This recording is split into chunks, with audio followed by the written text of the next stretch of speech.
Hello mga ka-share, kumusta na kayo? Yan, gumawa tayo ng pandesal. O pwede pala gumawa tayo ng pandesal sa bahay lang na gawa lang ng kawali, guys. Oh. Yan. Ang pag matapos mo na yung nilagay yung mga ingredient niya, hintayin mo muna ng 1 oras. Tapos after that, naka 1 oras na, lag i- ah, isa-isahin mo na yan, lagyan mo na ng cheese sa gitna para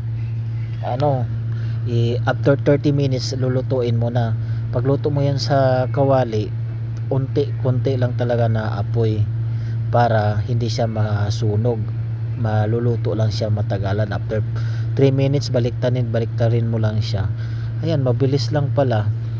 Sa hindi ka na pumunta dun sa malayo ka sa bilihan ng bakery, hindi ka na pumunta, magluto ka na lang dyan. After 1 hour and 30 minutes may sarili ka ng niluluto na pang merienda mo na pandesal na with cheese. So yan lang muna, guys, ang complete ingredient natin yan.